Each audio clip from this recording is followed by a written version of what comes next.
father, and my sister had a baby girl. First child? First girl, third child. Oh no, something's happy. Okay. No, I'm not feeling so well today. That's okay. Yeah. So we have the weather outside. That fits very well with the Sicha we're going to be learning. The new month. What month is this month in Hebrew? Huh? Oh, now I recognize you.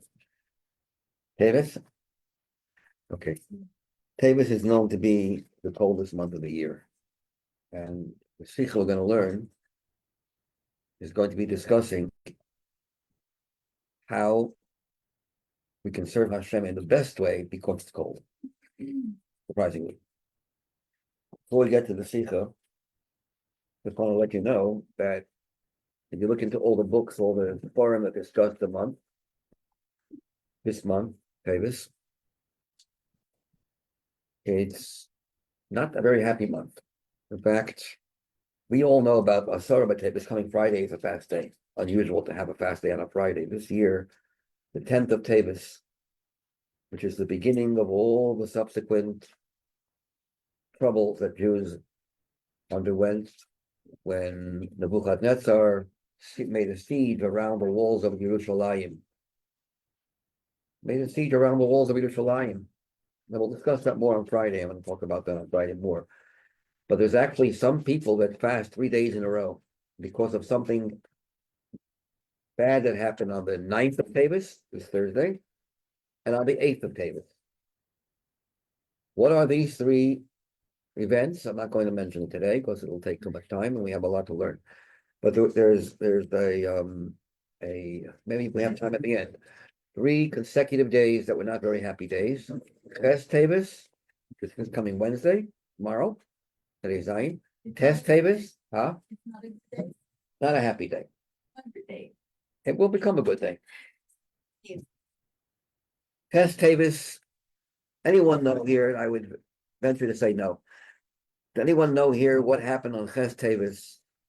Well over 2,000 years ago. Going once. Okay. You ever hear of King Solomon? Septuagint. He had 72 rabbis translate. He put them into 72 rooms, did not tell them what his plans are. He wanted to find errors, mistakes in the Torah, so he can blame the Jews for their Torah. So he had 72 rabbis into 72 different rooms and did not tell them ahead of time what his plan, what he wants. Only once they were locked into 72 different rooms, he spoke to each one of those Sanhedrin leaders of the Supreme Court, told them, I want you to translate the Torah in Greek. Now, that could be very dangerous because there are a lot of psukim, which if we translate it literally, doesn't look too good. For example, Bereshis bara Elokim, I think 9 or 10 differences. The rabbis, when they translated it, they didn't translate it in the beginning God created, because they would be afraid it would sound more like Bereshis created God. Bereshis, whatever Bereshis is, some kind of super God, created another God. Bereshis bara Elokim. So you have to translate it as if the first word was Elokim. Elokim, God, bara, created Bereshis, the beginning. Not the beginning God created, but just interesting. I want to throw this in. Anyways, he forced them to translate the Torah, and miraculously, they all made the same exact changes. They all, without knowing a word about each other, they had no way of finding out what the other rabbis were doing. They knew they had to make some kind of adjustments, so that Ptolemy is not going to claim that the Torah is heresy. The Torah is giving credence to the belief in polytheism and believing in more than one God.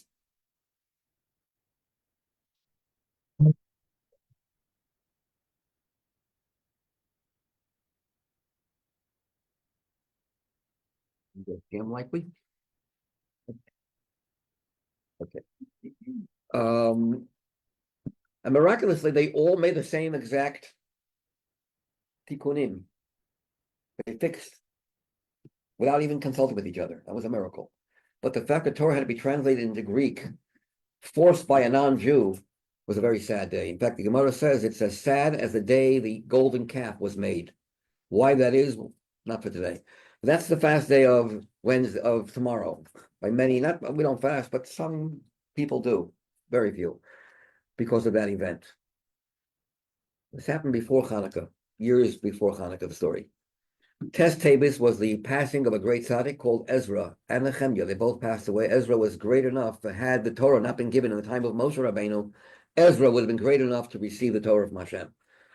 And Ezra, the Sofer, passed away on the 9th of Teves. And of course, the 10th of Teves is when, we mentioned before, Melech Bavel, king of Babel, Nebuchadnezzar, surrounded the walls of Yerushalayim. And I'll leave that for Friday. Because Friday is the actual day of Teves. Now, I want to mention one thing from the parasha I always do before we learn the Sicha. Something very strange.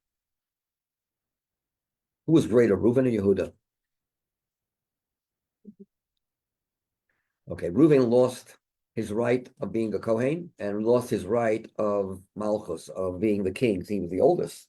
He was the firstborn. He was the Bechor. He didn't lose that right, but he did lose the right of being chosen as the father, the forefather from whom all the kings would, descend from. Yehuda had that schus. It was taken away from Yehuda, from Reuven. Why? Because of Reuven, something Reuven did that he should not have done. He acted presumptuously, impulsively, mixing with the beds with when Yaakov's wife Rachel passed away. So instead of moving into Leah's room, he was in the room where Bilhah was. Bilhah was the maidservant of Rachel. Reuben felt it's inappropriate. I mean, okay, I understand Rachel versus Leah, it's one thing, but Bilhah versus my mother Leah? Oh no. So he put Yaakov's bed in Leah's room. That was something he should not have done.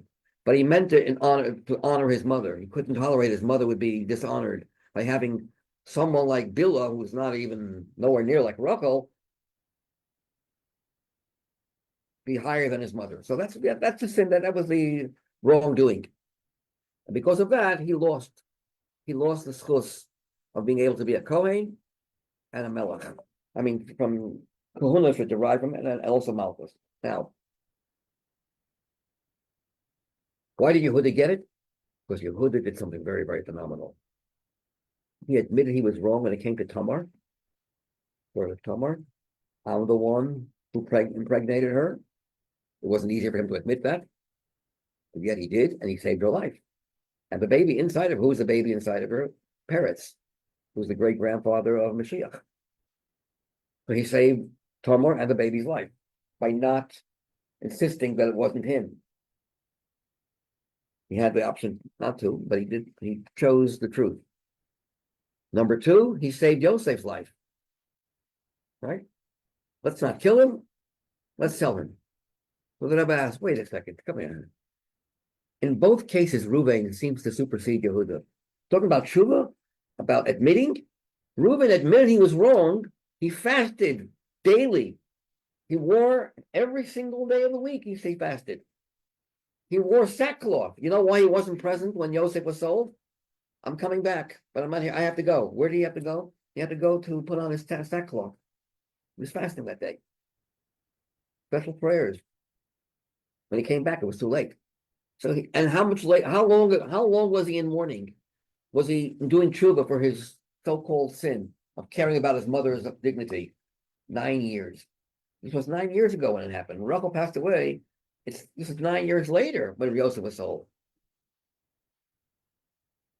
Yosef was 8 years old when his mother passed away, an 8-year-old kid when his mother passed away. 9 years later, he was sold. Okay? So we're talking about 9 years in a row, he's still doing tshuva.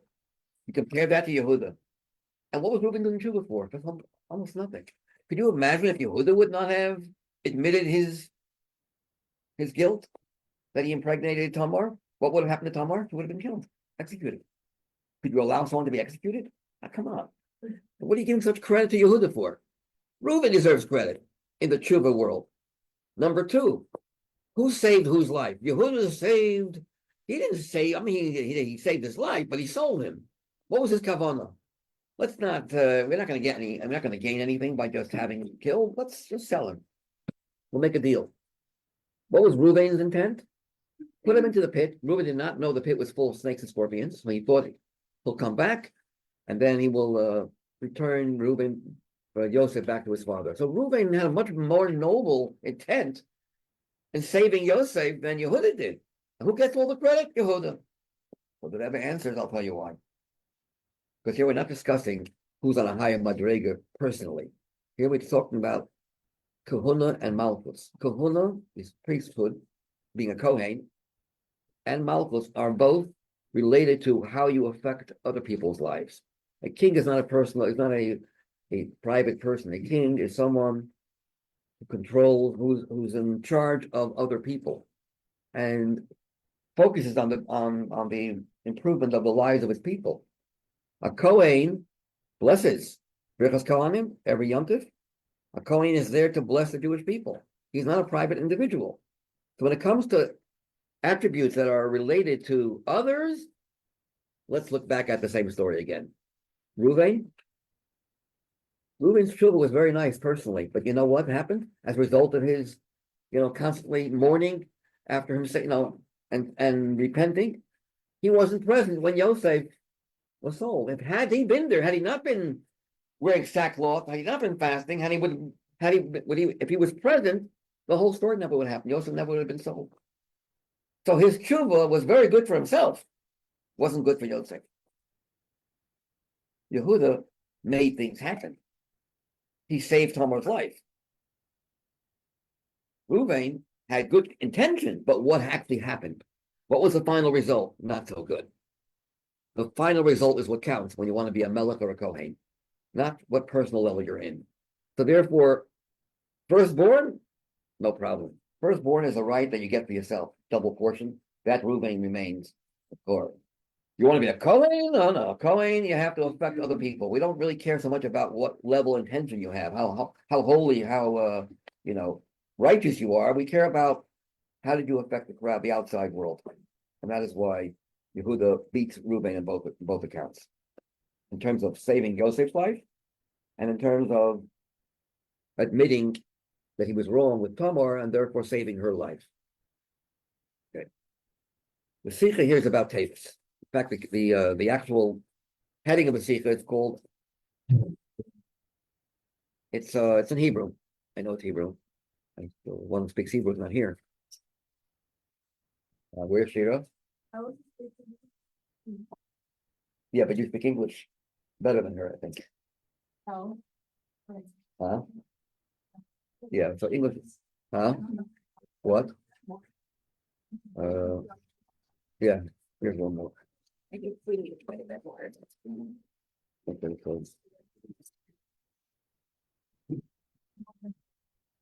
yeah, one more here. Sure, I didn't think, I usually order too much. I decided to be more conservative. I never know how many you will show up. Okay, so the Sicha is titled Teves. It was a very cold month. And we'll soon see that it's actually mentioned in the Megillah's Esther. Here's a segue. Here's how Hanukkah and Purim are connected. But as Rebbe will mention, the only month of the year that begins with a holiday, besides Rosh Hashanah, the month begins with a holiday. Hanukkah overlaps into Teves, right? So Rosh Chodesh Teves was Hanukkah. So it's a very cold month, but has a very warm beginning. Because Hanukkah has Hanukkah lights. Fire is warm.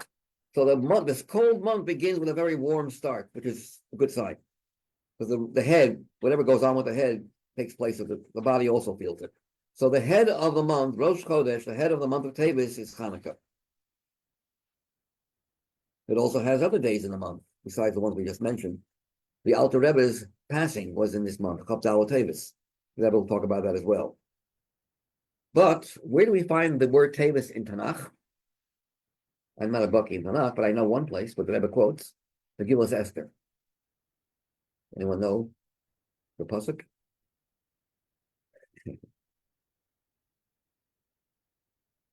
Esther was taken in by Achashverosh against her will in the 10th month of the year, which is the month of Teves. Why does the Torah, does the Megillah have to let us know when it happened? Makes a big difference when she was taken in. And the answer is on the board. This is the highlight of the Sicha. This is the caption and this. I'll say the title of the Sicha. It's a month, being that it's very cold. Yerach means a month. Yerach, second line. Yerach means a month. Yoreach means a moon. Yerach means a month. Shahaguf, nena min haguf, where one body derives pleasure from another body. It's very cold outside, but if you sit together, if your bodies are together, the bodies warm each other up. It's referring to intimacy with Achashverosh and Esther. Hashem wanted that Esther should find favor in Achashverosh, in the eyes of Achashverosh, so he made that the time they would be together would be a very cold time in the year, Teves, so that intimacy would be more enjoyable. What Rashi says. So what does this actually mean? What is the significance of saying that one body derives pleasure from another body? Teves is the month where bodies derive pleasure from each other. What is that supposed to mean in terms of our service to Hashem? Who is the body? Who is the... And we're talking about, even though Achashverosh is a goy, but we're talking about marriage here, intimacy. But we know that God and the Jewish people are married. Right? So there must be some concept called the month, that this is the month where God, who's called a body over here by one body refers to God, is deriving pleasure from the Jewish body. Hassan Kala here. The body of God, what is that supposed to mean? Like God has no body, derives pleasure from us, body-wise, not soul-wise. Not neshama-wise, he enjoys the avoda of our body. What is that supposed to mean? That's what the Sicha will talk about. Let's see the Sicha inside page 411, which is the beginning of the first page. Kodesh Teves, avoda bisman tzina. It's the avoda in a time that it's cold. Kodesh Teves, as the Rebbe begins the Sicha, who tamid is always, constantly, every year, echad mimei Chanukah, one of the days of Chanukah, close to the end. Ki yodua is well known. Kol Rosh Chodesh as Kol Yemei HaChodesh. Rosh Chodesh comprises, contains, and includes all the days of the month, which is why it's called the head. The head also includes the entire energy of the body. L'chein hu nikra Rosh. It's not called the beginning of the month. It's called Rosh Chodesh. Kirosh b'mashma'uso hapshuto. The simple meaning, the simple implication of a head is that a head includes all the organs of the body, includes all the neurological movements of the body. And likewise, the head of the month, the first day of the month, includes all the days of the month, all the days of the month. And thus, move on, it's understood. All the days of the month of Teves that are included in the first day, Rosh Chodesh, must be Hanukkah related. So the entire month of Teves, although it doesn't seem like it's related to Hanukkah, has to be connected to Hanukkah. Why? Because Hanukkah is on the first day of the month. And the first day of the month is the month that includes all the days. Then the Rebbe says, he continues, we also find in this same month, there are two unique days, 2 days that stand out, although I mentioned a few more than two. The fast day of the 10th of Teves, and for Chabad Chasidim, and the day of the yard site of the Alter Rebbe, the first Chabad Rebbe, just called Dalet Teves. Oh. Rebbe Brit. Yeah. The Kivan Shiyamim Elu, Him Kivuyim B'Chodesh, since these days are established as part of the month, Mistabret, it makes logical sense. Sheyesh Kesher Ben Yomim Elu, there's a connection between the fast day of Asar B'Teves and the day of the Histalkus of the Alter Rebbe on Kol Dalet Teves, being that they're both days in Teves, to the Mahus, to the thematic, essential nature of the month of Teves. B'Chlal, Timothy become misperformed. As we've spoken many times, any day in the month has to have a connection to the theme of that month. What is the theme of Chodesh Teves? I wrote it on the board. Yerach Shahaguf Mena Mena Guf. We'll see what that is. Get more detail. So the fact that it's a cold month, the weather is cooperating with the Sicha. It's a cold month, and people love to, when you have a lot of people in the room, it's warmer. You derive warmth from each other. Try 770 on Tishrei when it's blowing, the malgan blowing like it's freezing like 30 degrees inside. If you be alone, you're sweating with thousands of people crushed into they have like a sardine can. 770. You're never there downstairs. You don't know how crowded it is downstairs. As the old joke goes, what do sardines say to each other? It feels like 770 over here. Because it is unbelievably tight. So the month of Teves is a cold month where people derive pleasure from each other just because of body heat. It must have something to do with Hanukkah and with Chavdalah Teves, the Alter Rebbe's passing. Okay.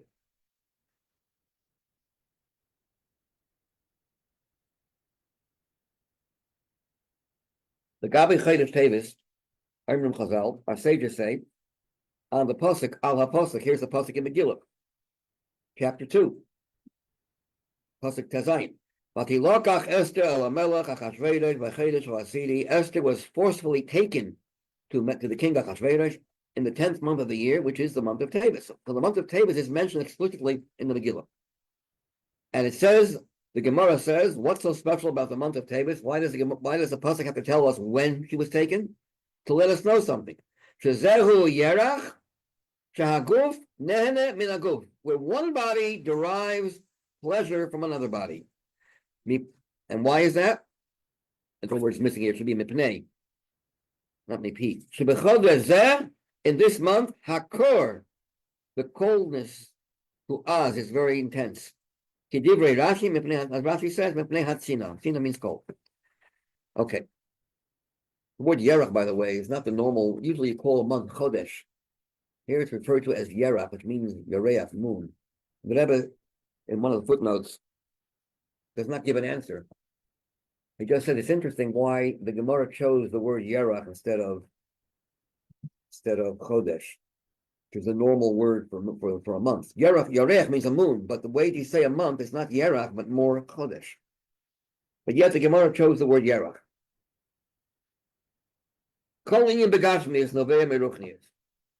Anything that happens in this world, including the weather, Novea emerges from its ruchnistic counterpart, from the spiritual, from the cosmos. Concerning our topic, Hakrirut b'chodesh Tevet b'gashmiut, the fact that it's cold in the month of Teves, winter month, Nigremes is caused, results from, what is the cause for this? Mipnei, in this tekufa, this time period, tekufa means a time period, ein shemesh havayim. We know the sun, S-U-N, not S-O-N. S-U-N, the sun, Hashemesh, is a mashal, a metaphor for God. Why? Why is that?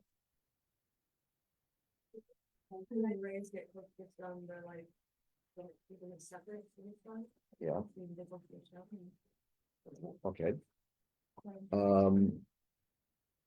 The sun does a million different things at once. It gives off heat. It can cure people from certain diseases. It could kill people. All at once. It has a lot of different things happen from the sun. The sun can have multi-purpose. It has many, many things that can take place because of the heat. And there are many other examples of how we see the sun as a metaphor, mashal for Hashem. Anyway, when the sun is shining, which is something positive, when the sun is shining, that's a symbol of godliness shining. In the summer months, it's easier to access your neshama, your soul, your godly powers are more accessible, easier to reveal. In the winter, when the sun is not shining so directly, which is why it's so cold, that means that godliness is not so favorable. It's not so benevolent. It's hidden. And that is why it's cold also the Gashmias. So in the winter, we don't have our neshamas helping us out so much. We have to work bottoms up. We have to work with our bodies, which is not so comfortable. In other words, it's a month where there's not so much inspiration going on. Like holiday, Yom Tovim, yeah, we have Hanukkah in the beginning, but the regular month is, in fact, we have some sad days in this month. Sorry, but Teves. It's a month which doesn't express the warmth. Even Cheshvan is close to Tishrei, so it's the beginning. You still feel the warmth of the summer. But Teves is where you're mamash in the middle of the tunnel. You're not like, you're far from the winter being over, and you're far from the summer months. You're in the middle, and you're freezing. And you have no inspiration coming from a yontif, from a fabrengen, from something's going on in the world. It's dry, and it's cold, and it's dead. Cold and death go together. No, it's true. It's true. Yeah. I wouldn't say things are not true. Cold is not a good sign. Body heat is a sign of life. It's like seichel, it's cold. Lama dua. Ich hata yodea. I mean, what I mean?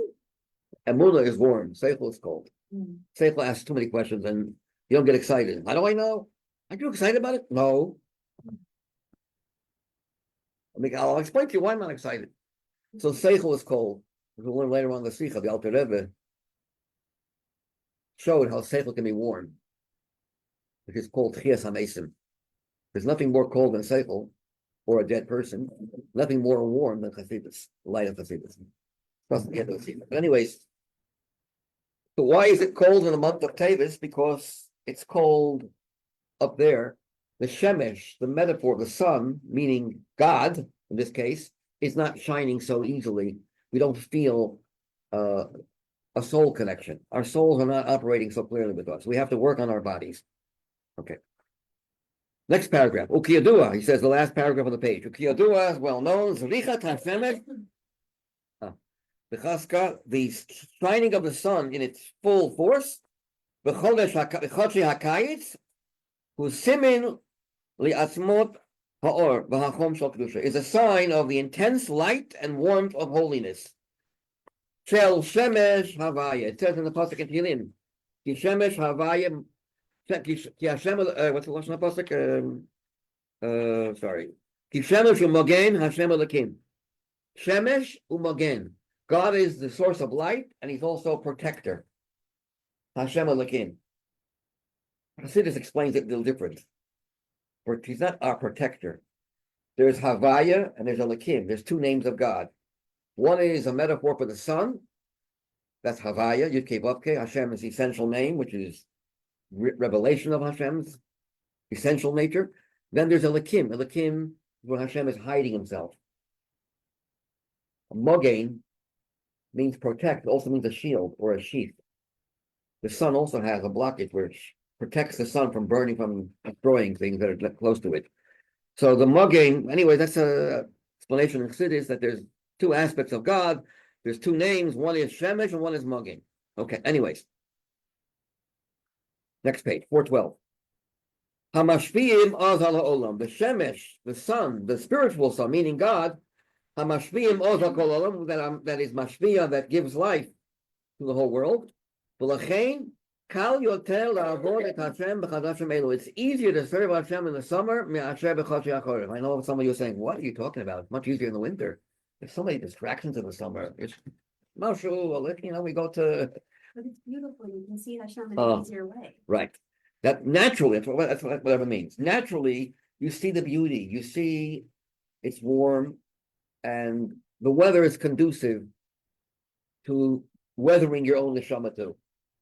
Yes, there are, of course, the Yitzhar always puts up an even battle. So we have more distractions in the summer, maybe. More things to get yourself involved in, to distract yourself from the right things. True. But the summer, the heat of the summer makes it much more conducive to be able to access your neshama. The Rebbe says here, Dafka misiba zu, because of this very reason, that there's no heat, and therefore your soul is not really functioning so easily in the winter. Yesh Maila ba'avodas chodesh Teves al pnei chodoshim acharim. There's an advantage of the month of Teves over the other month.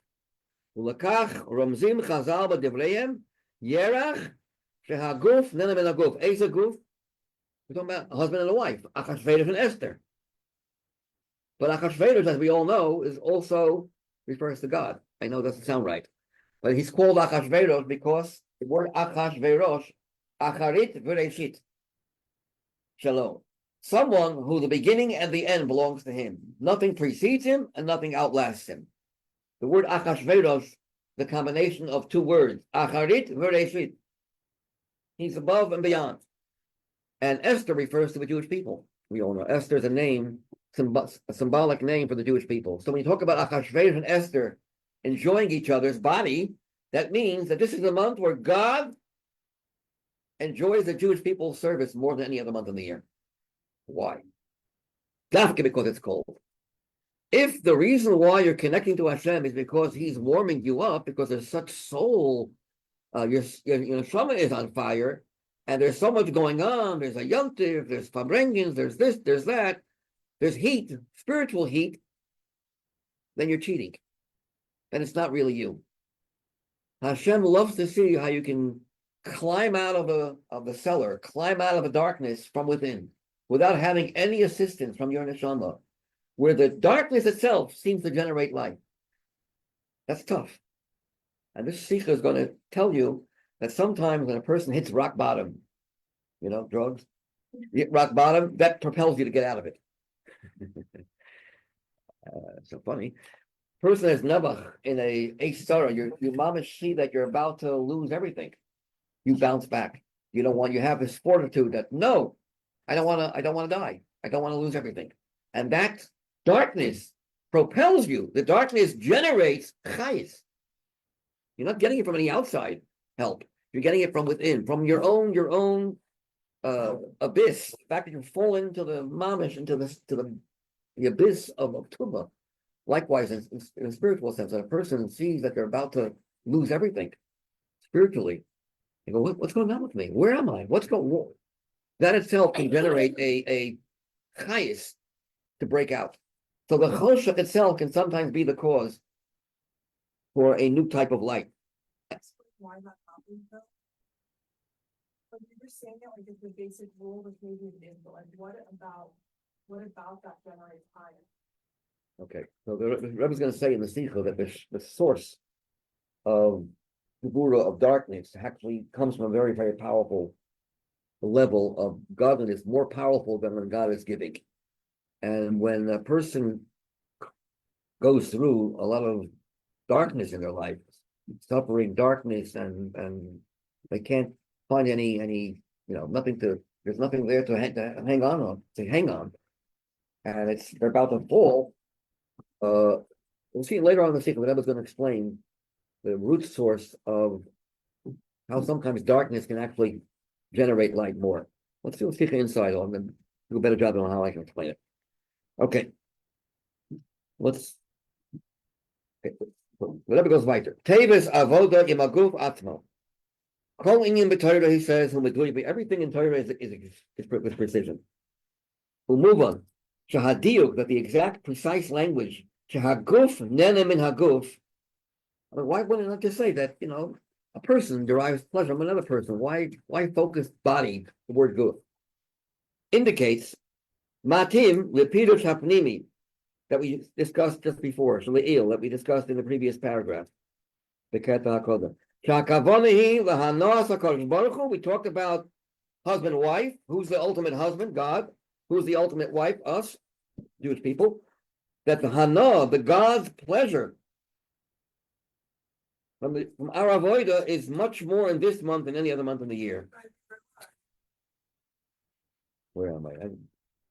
I asked that question a lot of times. Where am I? Thank you for reminding me of asking, where am I? What am I doing here? That's what you mean, right?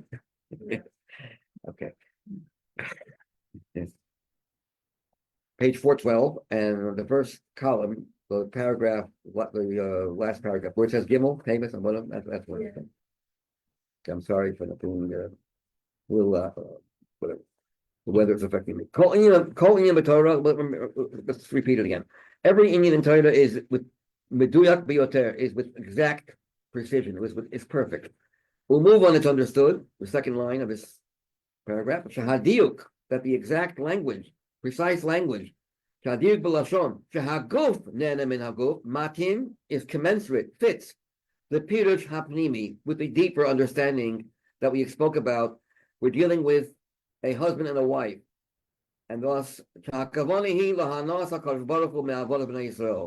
the kavanah, when we say that the bodies derive pleasure from another body, we're referring to God and the Jewish people. Where does Hashem have the most pleasure from our service?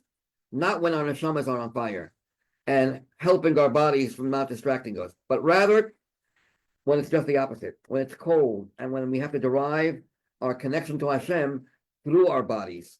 Ki ha'ano l'mayla, the pleasure on high, meaning by God, meho avoda b'chodesh Teves, of the avoda in the month of Teves, he dafka migufa shel Yehudi. It's from the body of a Jew. V'ha'anohi b'darga shel alakus hanikras k'v'yachal guf. When is God called guf? It's a strange word to use for God. But you know the word guf means, besides body, it means the essence. You ever see guf hadavar? I don't know, Hebrew, etzem hadavar, guf hadavar. You want to say the substance, the essence, as opposed to some kind of ramification, you use the word guf.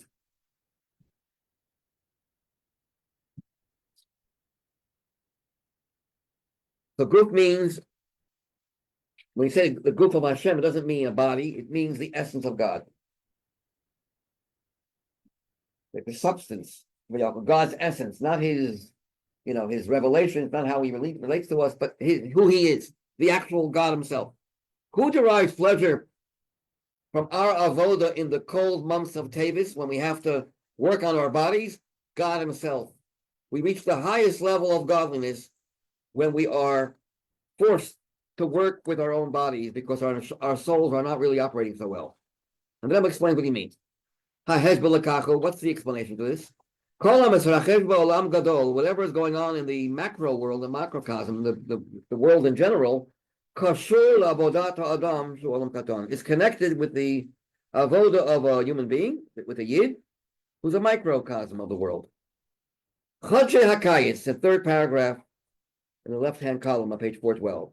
The month of the summer, when Shemesh Hashem Me'ira Begili Ba'olam, when the sun, meaning God, is shining openly in the world,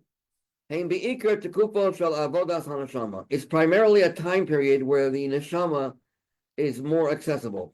You can use your neshama to help you. In this tekufa, the body is not so much blocking or obscuring the light of the soul. Therefore, a Jew can, if you can, and consequently you must, if you can do it, you should do it. It's a time to deal with things that feed your neshama. It's a time to operate on a soul level, meaning get involved in your spirit, becoming very spiritual, getting involved in meditating on God's greatness, and things like that. Where you'll feel your neshama easily by meditation and things like that. Focusing on the positive, focusing on your holiness is the opportune time for that is in the summer. However, the need for this avoda, we have to worry. So it's not true. I'll skip this paragraph. I'll say it outside. We're not saying that the body is, there's no work with the body. Everything's perfect. All you have to do is just turn on your neshama switch. No, obviously the body is going to interfere a little bit, but not so much so. You don't have to focus. It's not the main focus is not your body and meditating on how many on what your body is causing you, and all the all the pleasures, all the mundanity, all the things that you're into in this world. The focus is not on that. The focus is, it's like someone is, for example, someone is really excited about something, but there's noise going on in the room. I'm not interested. I'm really excited about what I want to hear. Imagine if you want to hear a great shiur, a lesson, and there's some noise outside. You have to really work on focusing on getting rid of the noise. No, it's lock it out, and then you can enjoy the shear. You're not. So although in the summer we also have distractions, but it's like, stop, or the phone rings when you don't want it to ring. These are distractions, but they're outside. They're not really your focus. But in the winter, there's no shear going on. In the winter, the trick is, how do you get out of it? How do you get out of quicksand? How do you jump out of a quicksand? So the avoda is working on all the things that got you into the quicksand and getting out of it. Spiritual quicksand. How do you get out of it? Is what you have to focus on in the winter. And there are many Maimorim of Chassidus that tell you how to break out of the darkness. That's the avoda of the month of Teves. And it's very beautiful, very dear, because there's nothing more dear to Hashem when a Yid in the dark gropes in the darkness and finds his way out and connects to Hashem without having any kind of siyua, support from some kind of yontiv or a soul experience. The body itself is generating its highest. Yes. You mentioned somewhere, Maram, speak about this. Yeah. Offhand, I you always do that to me. Offhand, I don't have the Maimon like this, but I'll have to look it up, and I'll send it to you. So and we're going to soon learn that there are two types of tzaddikim, by the way. Both of them are tzaddikim. Eliyahu Hanavi on the one hand, on the one side, and Moshe Rabbeinu on the other side. Also Eliyahu and David on the one side, and Moshe on the other side. Okay. So it says that there are certain kinds of tzaddikim that they're 24/7, they're working with their neshamas. Their bodies are not interfering with them. And if it is, it's a lab. Yeah. The bodies don't interrupt their avodah at all. There are tzaddikim who their whole avodah is getting rid of any kind of yeshus, and they are very humble, and they always feel there's something that's not perfect, and they're continuously fighting it. Eliyahu Hanavi is amongst those souls, those great tzaddikim, who is called Ovdei Hashem Begufa, which is why he merited that he never died. His body ascended to Shemayim. His body was refined. He worked so hard with his body became like a soul. By Moshe Rabbeinu, it says, Moshe's soul radiated so much that when you looked at his body, you also saw light. But the body itself required burial. Moshe Rabbeinu was buried. We don't know where he is, can't find him, but we do know that he was buried. His body did not go through with Eliyahu. He did not ascend to Shemayim. His body was buried. Why? Because Moshe's avodah was mainly with his soul. And therefore the body did not get that sichuch to Eliyahu Hanavi. Eliyahu Hanavi was mamish, a neshama that went through constant working on himself. And I'll tell you something interesting. It says that the reason for the differences between one type of tzaddik and another type of tzaddik has to do with every neshama also has a mother and a father. There's the Shechina, feminine quality, and it has the madrega called Ze'er Anpin. Every neshama needs both those qualities, the feminine and masculine quality of God, in order to come down here.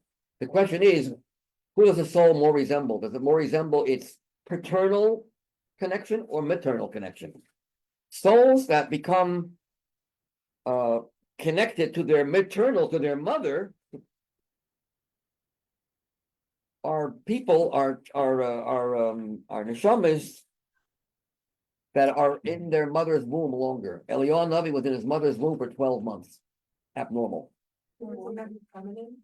Yeah, because he had a feminine connection. The mother, the feminine sphere called Malchus. His neshama was very Malchus oriented, very mother oriented. Therefore, his neshama Begashmias the baby was in his mother's womb for a very, very long time, very long with his mother. And that's much more related to guf, because the mother has much more to do with the guf of the child. As we see, the development of all the 9 months is related to the mother. So therefore, Eliyahu Hanavi's neshama, his avodah was, he felt he had to break through the body limitations. He constantly had this, and likewise David HaMelech calls himself names. You look into him, I'm an animal, I'm a worm, I know nothing. What does Moshe Rabbeinu say? V'nachnu ma. He doesn't call himself names. He refers to himself as God, because there is no I. Reb Shimon ben Yochai, what Reb Shimon ben Yochai said? You want to know who I am? I'm a symbol of godliness. He's in the Moshe team. These are people that were not in this world. They were Ovdi Hashem ben Ishmasam. Eliyahu Novi was constantly working with his goof. And the success rate was he was so successful that he got the schus that his body, more than David, his body was able to become a keli for going up Lamayla without having to be buried. Remember brings this in the Sicha here also, one of the footnotes. So there's two types of souls. Bedomen, can't. Well, mamish, but bedomen. David is called Malchus. David HaMelech. He personifies Malchus. And Moshe is Chachma. Chachma is there's nothing there. It's all pure. It's all God. It's all one. Yes. And what is like the two types of being also like Abraham be on the motion team because like the example when Hashem said he was gonna have a child and like his body laughed because like body couldn't there's an explanation like his body couldn't help it like there's So that will make it on the Moshe team. Why? because his body wasn't refined like the sense that like that Muna like trusting I don't want you to think of Moshe Rabbeinu's body wasn't refined. I mean, everything is relative. Yeah, okay. I don't know. I can't give you information that I have not seen. So I can make it up if I want. But I don't want to. If you don't make up. It could be. It doesn't discuss in these Maimor about Avram Yitzchak and Yaakov. It talks about Moshe, Rabbi Shimon ben Yochai on the one side, not bad team. Then you have Eliyahu Hanavi and David HaMelech B'Tzad Hasheni. B'Tzad HaMalchus. And Moshe Rabbeinu was much more spiritual. He was able to, his body didn't hide anything. But the radiance of the body was what the soul was radiating through his body. It wasn't the body's radiance. It was the soul. Like, when you see, look at the sun shining on a car, but don't give the car any credit for the shine. It's the sun. So his soul was so powerful that it made the body also radiant. But the body, once the soul leaves, the body's back to normal again. The body needs to be buried. So there's two ways to serve Hashem. Likewise with us. There's the rest of the year, the summer months, a hot month, when it's soul time to work with your focus on anything that can feed your neshama, with the cider, with the arousal. Then there's times where you have to work on all your gias basar. You have to work on getting rid of all the distractions that you have because of your body, and meditate on how far you've fallen sometimes, and that what you could have done, what you haven't done, things like that. Month of tshuva more than a month of, it's probably tshuva versus tzaddikim in a way. You could say this is the month more related to tshuva than the month which is related to the avodah b'tzadik. That's why Nisan, by the way, the month of Nisan is the beginning of the summer. That's where summer begins with Nisan. What's Nisan? God gives. God is feeding you. Miracles. Hashem, we're not even ready or not, here I come. That kind of avodah. Schleps us out of anywhere, and wow, we're overwhelmed. Woo! But there's not much we're doing. We're just being pulled and pushed. We're being pulled by Hashem with a miraculous force. That's why Nisan is connected to the sun, Shemesh. And how do you say another word for Nisan? Chodesh Aviv. Aviv is spring. How do you spell Aviv? Aleph, Beis. First comes the Aleph, then comes the Beis, then the Yud Beis. Aleph, Bet, Yud Bet.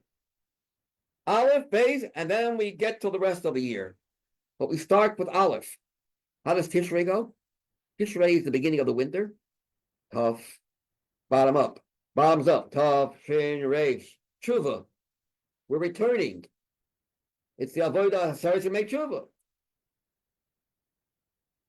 Nisan is the month of Isaruso Dile'ela. God is arousing us. He's waking us up. Ready or not, and I'm going to schlep you out of Mitzrayim. Enough is enough.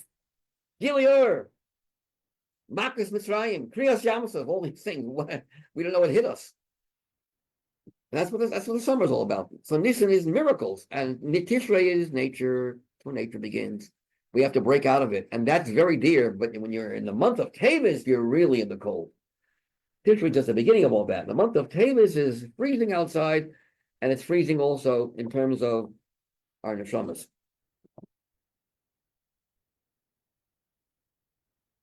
Yeah. Let's skip a little bit. He does say on page 413 on top that in the winter itself, there are different months in the winter, but the month that is most cold is the month of Teves, although sometimes you can see that other months are even colder.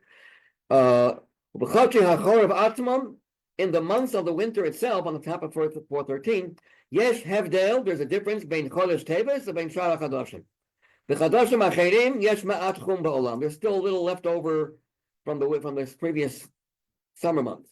Kolomar, Sicha Chaguf, the likewise in our spiritual service to Hashem, the refinement of the body is not so much thanks to the body working on itself, but rather Novea, it emerges, Migili on the Neshama. The Neshama is helping you. Teves, Shahu, Shi Hakor, which is the epitome of cold. It's the highlight of cold. Matvia is pointing to Al Matzav Shal Hastara Gedola Kokach, on such a hiddenness, such a concealment.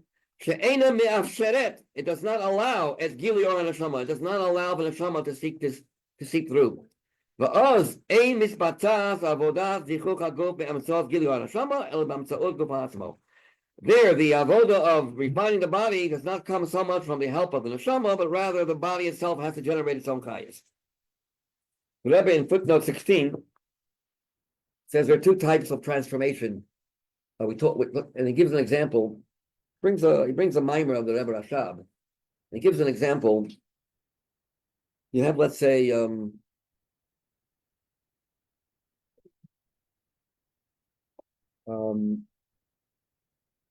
if you have very bitter water that's bitter, and you want to sweeten it. You pour some sweet fresh water into it, and the fresh water will, over a large quantity of fresh water will sweeten the bitter water. But this fresh water will also get a little bitter, and the bitter water won't be so perfectly fresh either, because there's still a bitterness. So even if the bitter water is completely gone, you don't taste it anymore. It's not because the bitter water was transformed. It was mixed with a lot of sweet water. That's cheating. There's a type of situation which we don't have today, where bitter water became sweet, and it happened in Chumash Shmos. Moshe Rabbeinu puts either a willow branch or something, or it was a olive branch. Some say it was another kind of branch, and he put it into a body of water, and the water was transformed from bitter into sweet. Well, how? Not because there was some kind of that particular olive was able to arouse and find the sweetness within the bitter. Certain things that are very, very bitter that if you dig deep into it, it's actually very sweet. But to get to that sweetness, you have to dig very deep. This example is not a good example because I don't know, in physics if this exists. If there's something very bitter that has some hidden sweetness to it. But there's another muscle that's given in Chassidus to explain this idea of groping out of darkness. And that is, you have a Beis Din, and the majority wins. And the majority of people say this person is exempt, even though there are a few people that say he's chayav. They have to give in. But that's not a real changeover. A real changeover is when everyone now agrees, when even the minority opinion also sees the view of the majority. So if the majority has to prevail and force the minority to give in, not go by their opinion, that's not real change. Real change is when the minority opinion on its own now has the same view as the majority opinion. So when darkness, from within the darkness, is able to see light, that's the ultimate. This is the greatest avodah possible that Hashem has tremendous amount of pleasure from.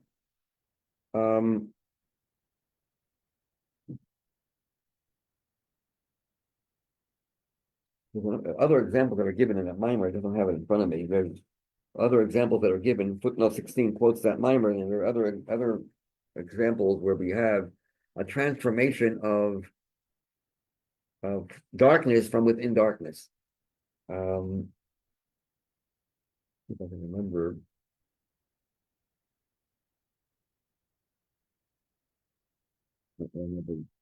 But again, in the beginning of this, we talked about last weekend, we talked about that sometimes when you fall very, very low and you feel almost about to give up, you say to yourself, no, I don't want to give up. But sometimes the chosha reminds you of how much you have to break out of it. And you thank the darkness. You can almost thank the fact that I fell so far because it finally saved my life. If I wouldn't have realized how far I've fallen, I never would have gotten out of it. So sometimes the darkness itself propels a person. We see by a lot of Valley children also that way, that when they really mess up their lives, up after drugs, there are all kinds of mess ups. They mess up their lives, they begin to realize, Atkan, this is enough. Enough is enough. Doesn't make any sense. This is not life. This is not living. And that gives them the inspiration to change. So sometimes that is the source. And whatever it says, he brings the story of the Baal Shem Tov here. We'll just continue with the story. We'll stop with the story. Take a look at Dawid. Gam Neir Shel Kerach Dolkin. Kvod Kedushas Mori B'chami Admur. My father-in-law, the Rebbe says, previous Rebbe, Sicha once told us the following story. And he said it in the name of the Tzemach Tzedek. And the story was about the Baal Shem Tov. So my father-in-law mentioned in the name of the Tzemach Tzedek, who told the story about the Baal Shem Tov. Sipur Halal Baal Shem Tov. What's the story? Baal Shem Tov Chibav Me'od Or. He loved light. Pamachnas, one time, Belel Charpi, in a very cold winter night, Loi Hoyu L'Talmidav Maspik Neirot. They didn't have enough candles. Kidei L'Hoyu Beis HaMedrash, to give light to the Beis. They had no electric in those days, so they needed candles. And there was a shortage of candles. What do? It's dark. It's cold and dark. Hora Baal Shem Tov directed them, Lokachas mehagag es neiros hakerach, to take icicles, candles that will be made from ice, and to light it with ladlikum, to ignite the actual icicles, the ice. And they did it. And they actually caught fire. So the ice itself became a source of light. And Tzemach Tzedek said about this, by the Stidim and the Talmidim of the Baal Shem Tov, even the candles of ice were able to be ignited and shed light. Even ice was a source of light by the Baal Shem Tov. This is a Gashmistic emotional, but it also means something ruchnius. How Baal Shem Tov Hera, Baal Shem Tov showed that with the power of Chassidus, that candles of ice themselves, which is the extreme opposite of light, which is the extreme total opposite of light and warmth, to be transformed, and this did not mean that the ice melted. The ice melted, that's one thing. The ice didn't melt, it remained ice. And while it was ice, it was on fire. The ice was on fire. And while they were still ice, they were lit, they were ignited. The ice itself became a generator of that which shines and gives warmth. The same thing is true in our own avodah. One has to transform the coldness and darkness that the body usually generates to holiness, but it should come from the body itself. Not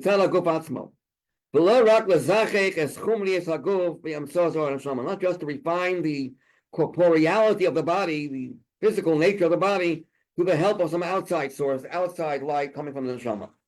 We know the famous mashal. How do you chop wood in a forest? So the actual the tree itself becomes an axe. How do you make an axe? You use the tree to create an axe, and the axe itself knocks the tree down. So the greatest victory of evil is when evil destroys itself. When evil becomes its worst enemy, when evil decides that evil can't exist, that's when you've known you've destroyed evil totally through and through. If evil is destroyed by an outside force, you have really destroyed it. So the nitzachon is when the when darkness itself destroys itself.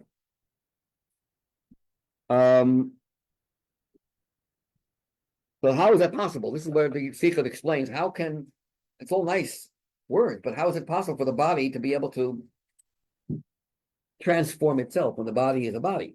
So the next part of the Sicha continues talking about this. What quality does the body have that it could actually generate its own chayis when it's l'chayra, something that's dead? Apparently the body does not have any chayis. So how is it possible that a person should be able to generate this light from the darkness of his body? And that's partially because, or mainly because, the Jewish body is very holy. In fact, in some ways, holier than our souls. We're called the chosen people. Yeah? You believe in that? So, chosen people. So it says in Tanya that the real aspect of Hashem choosing us was not our souls, but what's there to choose from? Souls of the Jews and souls which is a part of God. Souls of Jews, that's what I put.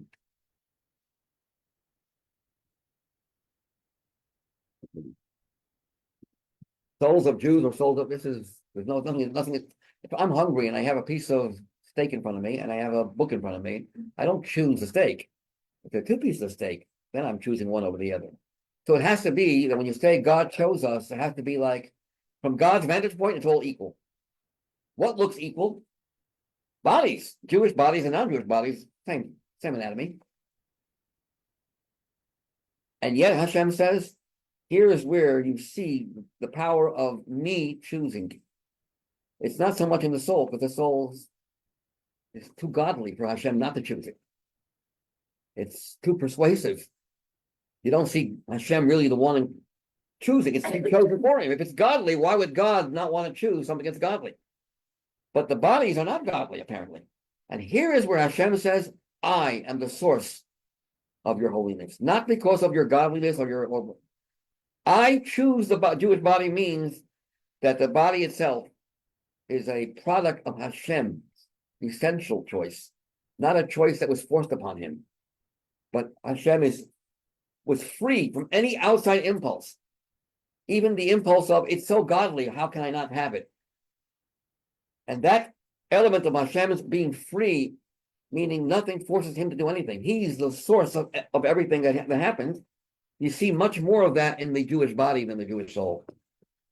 And because of that, Jewish bodies have within themselves a power that even if you fall and you mess up your life by using your body in the wrong way, there's something special about the body of a Jew that nonetheless get out of any darkness can be removed, and it can sometimes come thanks to the body. So this needs to be explained more in detail. I'm going to finish the Sicha next week, second half of the Sicha. Although I'd like to start a Sicha of Bitachon, because the Sicha of Parshas Shmos is all about Bitachon and Hashem. A very important Sicha, but we have to finish this Sicha, is a very important Sicha too, related to the month of Teves, and we'll finish the Sicha next week, Hashem. I'll try to find more. Yeah, one of the places that you're asking for is actually a mimer that's very hard to learn, because it's one of the most difficult mimer of the Rebbe Rashab. It's called Ayin Beis. Ayin Beis is like calculus, so it's like going from simple math, 2 and 2 is 4, to calculus. What? Part of it, not the whole mimer. About 10 pages on that subject, and it goes into levels. I'm not even talking about. There are actually a lot of levels in between, which he doesn't go into the Sicha here. It's a very, very deep subject. Considers it's hapchas hashaf on the horror, not just the light replacing the darkness. That the place which once was dark is now light, but the actual darkness generates light. That's a whole new ballgame, and that's the Nakuda of the Sicha over here.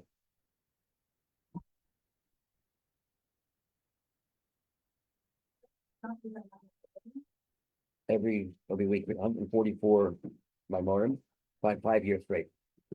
Yeah.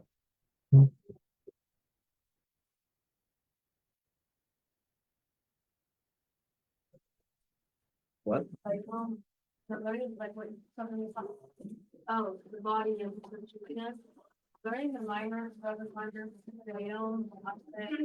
That's the answer. Yeah.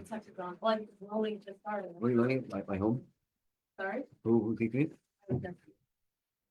Perfect.